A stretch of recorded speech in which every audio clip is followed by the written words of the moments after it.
bekerja keras, tapi jangan sampai meninggalkan kewajiban. Sedih jamaah kalau kita hanya bekerja tapi meninggalkan sholat, sedih. Berapa besar gaji kita sampai rela meninggalkan sholat kita. Maka kita ayo sama-sama jaga sholat, sama-sama ayo kita rutinkan hadir ke majelis ilmu. Disinilah berkahnya Allah subhanahu wa ta'ala.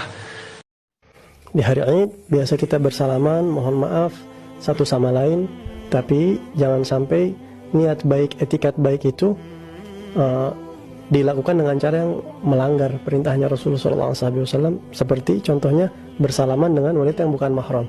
Tapi terkadang umat Islam tidak sadar bersalaman dengan ipar. Ipar itu bukan mahram. Ipar-iparan tidak boleh saling bersalaman.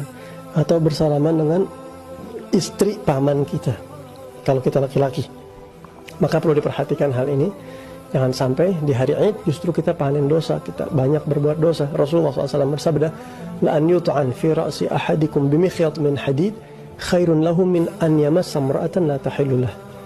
Kata Rasulullah, ente ambil jarum terbuat dari besi, tusuk-tusuk tuh kepala, itu kata Nabi lebih baik daripada kalian bersalaman.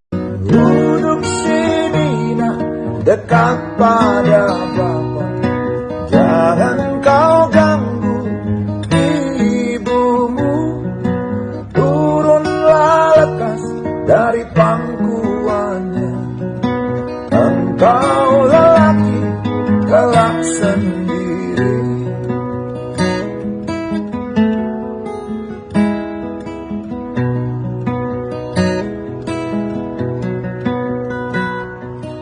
Jauh jalan yang harus kau tempuh, mungkin samar bahkan mungkin gelap.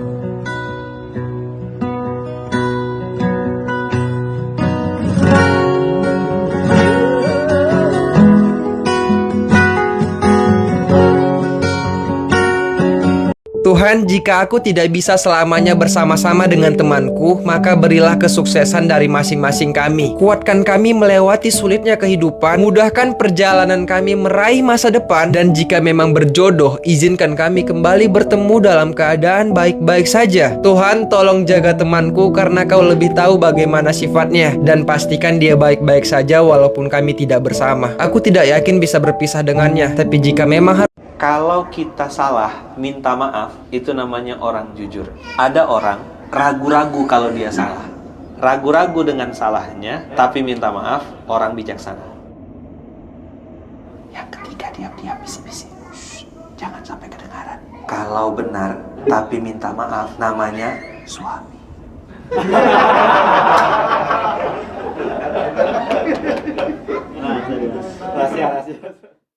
Kalau pendekar terjatuh, dia tidak akan sedih, dia tidak akan kecewa, dia tidak akan nangis. Dia akan berdiri lagi. Dijatuhkan lagi, berdiri lagi. Dijatuhkan lagi, berdiri lagi. Berdiri lagi, berdiri lagi. Jenengan duduk dengan anak berpahala, bersendau gurau dengan anak berpahala, mengantar anak sekolah juga berpahala, membayar SPP-nya anak-anak dari TK, SD, SMP, SMA sampai perguruan tinggi, itu jelas deposito kita di akhirat. Makan yang kita berikan pada anak kita itu semua punya catatan. Artinya anak itu nikmat yang harus kita syukuri kepada Allah Subhanahu wa taala.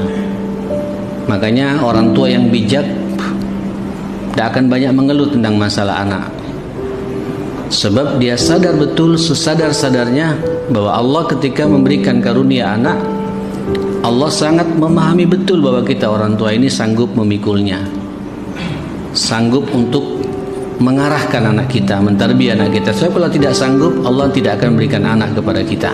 Keberhasilan orang lain bukan kegagalan buat diri kita. Orang lain di sosmed sukses atau gagal itu gak akan ngaruh sama kehidupan gue. Tiap hari dengar ada anak muda yang berprestasi, kaya raya dari tren yang paling baru, dan kita pikir, apa yang salah dari gue? Kenapa bukan gue yang berprestasi? Kenapa bukan gue yang kaya raya? Tapi ya jalan kita emang beda, mau gimana? Di balik yang kita lihat dari suksesnya, mungkin ada kerja keras yang luar biasa, mungkin ada rekening orang tua, atau ada orang dalam yang gak kita lihat. Kita gak tahu. Tapi keberhasilan orang lain bukan kegagalan buat kita. Fokus sama apa yang ada di depan. Fokus sama pekerjaan kita. Kita fokus gimana caranya bisa jadi orang yang bermanfaat. Keberhasilan, kesuksesan, uang, itu nomor 2. Datang seorang yang sedang galau gundah gulana dengan hidup, mengadu kepada Imam Al-Hasan Al-Basri. Aku risau dengan hidup ini, wahai Imam Al-Hasan Al-Basri. Apa kata beliau? Umur sudah ditetapkan Allah. Bukankah umurmu sudah ditetapkan Allah? Betul. Kenapa engkau risau? Rezeki sudah ditetapkan Allah. Bukankah rezekimu sudah ditetapkan Allah?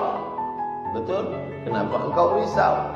Tidak ada satupun yang terjadi di dunia ini di luar dari kuasa dan kehendak Allah. Bukankah semua yang terjadi, ranting yang patah, daun yang jatuh, bumi yang kering dan basah, sudah ditetapkan Allah? Lalu kenapa engkau risau? Jadi kalau terasa risau, balikkan dengan ucapan Rabbunallah. Saya peringatkan kepada semua anak, hati-hati. Problem hidup itu kadang-kadang karena durhaka kepada orang tua. Problem masalah.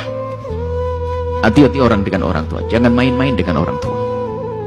Permasalahan hidup ini karena kita kurang ajar sama orang tua. Nyungsep rezeki. Stres. Suami suka nempeleng. Istri tolak pinggang. Duit gak cukup-cukup. Punya istri jago kredit. Semuanya bisa saja karena durhaka kita kepada orang tua. Stres, depresi, termasuk diantaranya adalah junun, gila. Kalau biasa durhaka pada orang tua diuji dengan penyakit gila. Mungkin bahasa sekarang halus ya, depresi segala macam, bisa saja ke sana. Makanya hendaknya kalau kita punya masalah, koreksi urusan kita dengan orang tua kita. Hati-hati. Jangan bikin masalah dengan orang tua. Jangan bikin masalah sama sekali dengan orang tua. Apalagi nyakiti orang tua dan Ibu-ibu ada yang rasakan rindu sama anak-anaknya? Masa rindu? Rindu sama anak atau rindu sama bapaknya? Oh, rindu anak. Bapak-bapak, mana bapak-bapak?